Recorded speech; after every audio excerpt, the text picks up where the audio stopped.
Hello guys, வணக்கம் and welcome back to சிறப்பு media 2.0.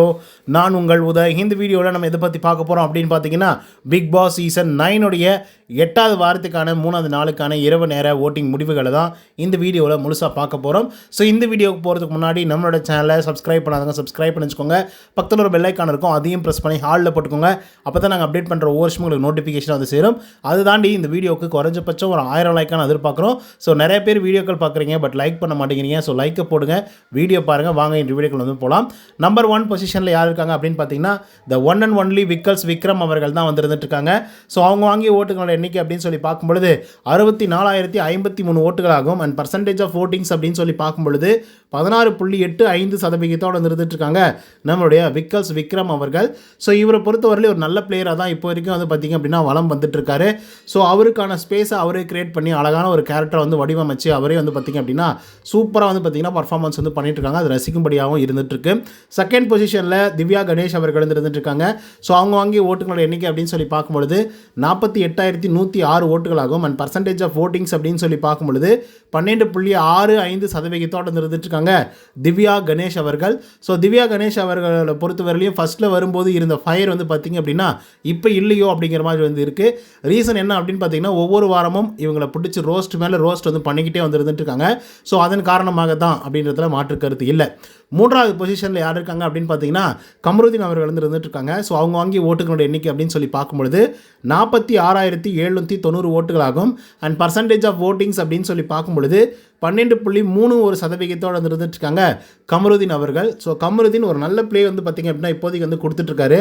So கேமை மட்டும் கரெக்டாக ப்ளே பண்ணல, 2 பெண்கள்கிட்டையும் வந்து பார்த்திங்கன்னா பயங்கரமாக ப்ளே பண்ணிட்டுருக்காரு அப்படின்னு வந்து சொல்லலாம். ஸோ அது வந்து பார்த்திங்க அப்படின்னா பயங்கர பேசும் பொருளாகவும் இருக்குது, எல்லா ப்ரோமோக்கள்லேயும் வந்துட்டுருக்கு. ஸோ அதனால் நல்ல மைலேஜ் வந்து கமருதீன் அவர்கள் வந்து கிடச்சிருக்கு. ஸோ அதுக்கடுத்த 4th பொசிஷனில் யார் இருக்காங்க அப்படின்னு பார்த்தீங்கன்னா, விஜே பார்வதி அவர்கள் தான் வந்து இருந்துட்டுருக்காங்க. ஸோ அவங்க வாங்கிய ஓட்டுகளோட எண்ணிக்கை அப்படின்னு சொல்லி பார்க்கும்பொழுது 46,599 ஓட்டுகளாகும். அண்ட் பர்சன்டேஜ் ஆஃப் ஓட்டிங்ஸ் அப்படின்னு சொல்லி பார்க்கும்பொழுது 12.26% வந்து இருந்துட்டுருக்காங்க விஜே பார்வதி அவர்கள். கமருதீன் அவர்களுக்கும் பார்வதிக்கும் பெரிய வித்தியாசமெல்லாம் ஒன்றும் கிடையாது, கிட்டத்தட்ட 200 வாக்குகள் மட்டும்தான் வித்தியாசமே வந்து இருந்துகிட்ருக்கு. ஸோ எப்போ வேணாலும் விஜே பார்வதி அவர்கள் டக்குன்னு வந்து 3rd பொசிஷன் போகிறதுக்கான வாய்ப்புகள் வந்து இருந்துகிட்ருக்கு. ஸோ அதுக்கடுத்து 5வது பொசிஷனில் யார் இருக்காங்க அப்படின்னு பார்த்தீங்கன்னா, நம்மளுடைய அமித் பார்கவ் அவர்கள் தான் வந்து இருந்துட்டுருக்காங்க. ஸோ அவங்க வாங்கிய ஓட்டுகளோட எண்ணிக்கை அப்படின்னு சொல்லி பார்க்கும்பொழுது 27,350 ஓட்டுகளாகும். அண்ட் பர்சன்டேஜ் ஆஃப் ஓட்டிங்ஸ் அப்படின்னு சொல்லி பார்க்கும்பொழுது 7.19% இருந்துட்டுருக்காங்க அமித் பார்கவ் அவர்கள். ஆக்சுவலாக இந்த மாதிரி ஒரு பர்சனை வந்து பார்த்திங்க அப்படின்னா இந்த பிக் பாஸ் சீசன் 9 வந்து கண்டிப்பாக வரவேற்கணும். ஸோ ஏன்னா மற்றவங்கலாம் வந்து ரொம்ப டாக்ஸிக்காக இருக்கும்போது இந்த ஆள் மட்டும் கொஞ்சம் வேறு மாதிரி வந்து இருக்காரோ அப்படின்ற மாதிரி வந்து தோணுது. பட் கேமை கரெக்டாக பிடிச்சி விளையாட்டார் அப்படின்னா மேபி நிறைய வாய்ப்புகள் வந்து இருக்குது, அதிகப்படியான வாக்குகளும் வாங்கலாம். அண்டு டாப் 5க்குள்ளே போகிறதுக்கான எல்லா வாய்ப்புகளும் இருக்குது. அதுக்கடுத்து 6வது பொசிஷனில் பிரஜன் அவர்கள் வந்து இருக்காங்க. ஸோ அவங்க வாங்கிய ஓட்டுகளோட எண்ணிக்கை அப்படின்னு சொல்லி பார்க்கும்பொழுது 26,185 ஓட்டுகளாகும். அண்ட் பர்சன்டேஜ் ஆஃப் ஓட்டிங்ஸ் அப்படின்னு சொல்லி பார்க்கும்பொழுது 6.89% இருந்துட்டுருக்காங்க பிரஜன் அவர்கள். ஸோ இவரை பொறுத்தவரையிலும் ஒரு நல்ல பிளேயர் தான். ஏன்னா இப்போ வந்து பார்த்திங்கன்னா டோட்டலாக சேஞ்ச் அவுட் வந்து பண்ணியிருக்காப்புல லாஸ்ட் வீக்கை விட இப்போது. ஏன்னா ஃபுல் ரோஸ்ட் வந்து வாங்கினதுனால அப்படி ஆகிட்டார். 7வது பொசிஷனில் அரோரா சிங்க்லர் அவர்கள் வந்து இருக்காங்க. ஸோ அவங்க வாங்கிய ஓட்டுகளோட எண்ணிக்கை அப்படின்னு சொல்லி பார்க்கும்பொழுது 25,700 ஓட்டுகளாகும். அண்ட் பர்சன்டேஜ் ஆஃப் ஓட்டிங்ஸ் அப்படின்னு சொல்லி பார்க்கும்பொழுது 6.76% இருந்துட்டுருக்காங்க அரோரா சிங்க்லர் அவர்கள். ஆக்சுவலாக இந்த வாரம் இவங்களுக்கு சரியான ஒரு வாரமாக வந்து அமைஞ்சிருக்கு அப்படின்னு வந்து சொல்லலாம். ஏன்னா ஸ்டூடெண்ட்டாக இருக்கிறது மட்டும் இல்லாமல் நல்லா பாட்டு பாடுறாங்க, செம்மையாக டான்ஸ் ஆடுறாங்க, அவங்கள பாட்டு வந்து எழுதுகிறாங்க. ஸோ இதெல்லாம் அவங்களுக்கு வந்து ஒரு நல்ல மைலேஜாக வந்திருக்கு. பட் ஓட்டிங்ஸில் அது ரிஃப்ளெக்ட் ஆகுதா அப்படின்னு கேட்டிங்கன்னா கண்டிப்பாக இல்லை அப்படின்னு தான் வந்து சொல்லணும். 8வது பொசிஷனில் சாண்ட்ரா அவர்கள் இருக்காங்க. ஸோ அவங்க வாங்கிய ஓட்டுகளோட எண்ணிக்கை அப்படின்னு சொல்லி பார்க்கும்பொழுது 25,488 ஓட்டுகளாகும். அண்ட் பர்சன்டேஜ் ஆஃப் ஓட்டிங்ஸ் அப்படின்னு சொல்லி பார்க்கும்பொழுது 6.7% வந்து இருந்துட்டுருக்காங்க சாண்ட்ரா அவர்கள். ஆக்சுவலாக லாஸ்ட் வீக்கில் இவங்களுக்கும் பயங்கரமாக ரோஸ்ட் வாங்கினதின் காரணமாக பிரஜன் அவர்களும் சாண்ட்ரா அவர்களும் பிரிந்தே இருக்கிறார்கள்.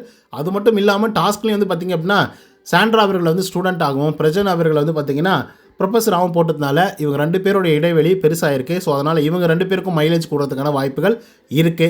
9வது பொசிஷனில் கனி அவர்கள் வந்து இருக்காங்க. ஸோ அவங்க வாங்கிய ஓட்டுகளோட எண்ணிக்கை அப்படின்னு சொல்லி பார்க்கும்பொழுது 24,419 ஓட்டுகளாகும். அண்ட் பர்சன்டேஜ் ஆஃப் ஓட்டிங்ஸ் அப்படின்னு சொல்லி பார்க்கும்பொழுது 6.42% வந்து இருந்துட்டுருக்காங்க கனி திரு அவர்கள். ஆக்சுவலாக இவங்க ஒரு நல்ல பிளேயர் தான். பட் இப்போ கொஞ்சம் இந்த அன்பு கேங்கு இந்த கேங்கெல்லாம் விட்டு கொஞ்சம் வெளியே வந்திருக்காங்க.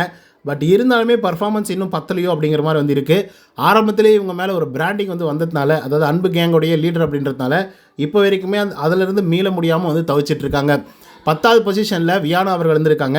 ஸோ அவங்க வாங்கிய ஓட்டுகளோட எண்ணிக்கை அப்படின்னு சொல்லி பார்க்கும்பொழுது 22,961 ஓட்டுகளாகும். அண்ட் பர்சன்டேஜ் ஆஃப் ஓட்டிங்ஸ் அப்படின்னு சொல்லி பார்க்கும்பொழுது 6.04% வந்து இருந்துட்டுருக்காங்க வியானா அவர்கள். ஸோ வியானாவை பற்றி எதுவுமே சொல்கிறதுக்கு வந்து இல்லைங்க. ஏன்னா இன்றைக்கி அமித் பார்கவ் அவர் எப்படிப்பட்ட ஒரு ஆள், பாவம், கலங்கவும் மாட்டார், மற்றவங்களை கலங்கடிக்கவும் மாட்டார். ஸோ அப்படிப்பட்ட ஒரு ஆளை வந்து பயங்கரமாக அழகு வச்சுருக்காங்க. ஸோ இட்ஸ் மீன்ஸ் ரொம்ப கஷ்டப்பட வச்சுருக்காங்க. ஸோ கண்டிப்பாக அதுக்கான விளைவுகளை வந்து பார்த்திங்கன்னா வீக்கெண்டில் வந்து கண்டிப்பாக அனுபவிப்பாங்க. 11வது பொசிஷனில் ரம்யா 22,545 ஓட்டுகள் வந்து வாங்கியிருக்காங்க. அண்ட் பர்சன்டேஜ் ஆஃப் ஓட்டிங்ஸ் அப்படின்னு சொல்லி பார்க்கும்பொழுது 5.93% இருந்துட்டுருக்காங்க ரம்யா ஜோ அவர்கள். ஸோ ரம்யா ஜோவை பொறுத்தவரையிலும் ஒரு செம்மையான ஒரு ஆட்டக்காரர். இவங்க செம்மையான ஒரு ஆட்டம் வந்து ஆடிட்டே இருக்காங்க வீட்டுக்குள்ளே. ஸோ அதனால் வந்து பார்த்திங்க அப்படின்னா மக்கள் வாக்குகளை குவிச்சு ஒவ்வொரு வாரமும் இவங்களை சேவ் செய்யப்பட்டு வச்சுருக்காங்க. ஆனாலும் என்ன பண்ணுறது, பிக் பாஸ் அவர்களே துரத்தி விட்டால் தான் உண்டு அப்படின்ற லெவலுக்கு வந்து பார்த்திங்கன்னா வாக்குகள் வந்து வாங்கியிருக்காங்க. ஆக்சுவலாக இதை நான் சொன்ன உடனே வந்து பார்த்திங்கன்னா உங்களுக்கு ஒரு டவுட் வந்து வந்திருக்கும், என்னடா இப்படி சொல்கிறாங்களே அப்படின்னு சொல்லி. ஆக்சுவலாக நான் வந்து கான்ட்ராஸ்ட்டாக வந்து சொல்கிறேன். அந்த அளவுக்கு தான் வந்து பார்த்திங்கன்னா ரம்யாவோட பர்ஃபார்மன்ஸ் வந்து இருக்குது. ஏன்னா ஆட்டக்காரின்னு சொல்கிறாங்களே தவிர எந்த ஆட்டமும் இந்த வீட்டுக்குள்ளே பெருசாக ஆடி நான் பார்த்ததே கிடையாது. ஸோ அட்லீஸ்ட் இந்த பார்வதி இருக்காங்களே, அவங்களெல்லாம் கண்ணை உடைச்சதுக்கு அப்புறமாவது நான் பரதநாட்டியம் கொஞ்சம் கற்றுருக்கேன், பாருங்கள் என்னுடைய பரதநாட்டியம் அப்படின்னு சொல்லி ஒரு சில பர்ஃபார்மன்ஸ் எல்லாம் வந்து பண்ணாங்க. அது பெருசாக ஹிட் ஆகலனாலையும் அட்லீஸ்ட் அவங்க வந்து ஒரு ஸ்டார்டிங் வந்து எடுக்கிறாங்க. ஸோ அதனாலே நம்ம பாராட்டு வந்து தெரிவிக்கலாம்.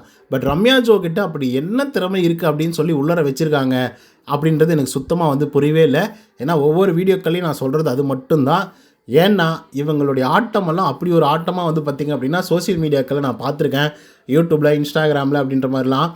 பட் போட்ட ஸ்டெப்பையே திரும்ப போட்டுக்கிட்டு அந்த ஆடலும் பாடலுக்கும் அப்படின்னு சொல்லிட்டு ஒரு சில ஸ்டெப்ஸ் வந்து பார்த்திங்க அப்படின்னா அப்படியே வந்து இருக்கும், அப்படியே ஒப்படைச்ச மாதிரி வந்து பார்த்திங்கன்னா இருக்கும். ஸோ அந்த மாதிரி ஆட்டத்தை மட்டும் தான் ஆடுறாங்களே தவிர புது விதமாக ஏதாவது ஆடுற மாதிரி வந்து பார்த்திங்கன்னா ஒன்றுமே இல்லை. ஸோ அந்த மாதிரி ஒரு கேட்டகரியில் தான் வந்து பார்த்திங்கன்னா ரம்யா ஜோ வந்து இருக்காங்க. ஸோ முழுமையான ஒரு திறமையும் இல்லை, ஆட்டத்தையும் ஒழுங்காக ஆட முடியல, ஆட்டத்தையும் இவங்களால் ஒழுங்காக ஆட முடியல இவங்களுக்கு தெரிஞ்ச ஆட்டத்தை. ஸோ இந்த மாதிரி எதுவுமே இல்லாத ஒரு ஆளை வந்து எப்படி தான் பிக் பாஸ் வீட்டுக்குள்ளே இத்தனை நாட்கள் கடக்க வச்சுருக்காங்க அப்படிங்கிறது ஒரு பெரிய கேள்விக்குறியாக தான் வந்து இருந்துகிட்ருக்கு. ஏன்னா இவங்களுக்காக எத்தனை பேரை பலியாட ஆக்கியிருக்காங்க தெரியுமா?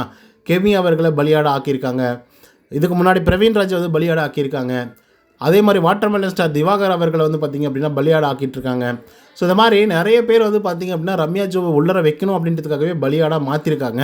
ஸோ அப்படி என்ன தான் இருக்குது இவங்கக்கிட்ட, அவங்க எப்படி தான் ஃபைட் பண்ணுவாங்க? ஏன்னா ஒவ்வொரு தடவையும் சொல்லும்போது நான் பார்வதி விட பல மடங்கு அப்படின்லாம் வந்து சொல்கிறாங்க. ஆனால் அது எந்த மடங்கு எப்படி அப்படின்றத வந்து இது வரைக்கும் பார்க்கல. ஸோ பார்ப்போம், அட்லீஸ்ட் இதுக்கப்புறமாவது ஏதாவது பண்ணுவாங்களா அப்படின்னு சொல்லி. இதுக்கப்புறமும் பண்ணல அப்படின்னா அவ்வளோதான், ஒன்றும் இல்லை. நம்ம ரம்யா ஜோ வந்து பார்த்திங்கன்னா டைட்டில் வின்னர் அப்படின்னு சொல்லி அனௌன்ஸ்மெண்ட் பண்ண வேண்டியதான். ஓகே கைஸ், இதை பற்றி உங்களோட கருத்துக்கள் என்ன அப்படிங்கிறத கமெண்ட்ஸில் சொல்லுங்கள். நன்றி, வணக்கம்.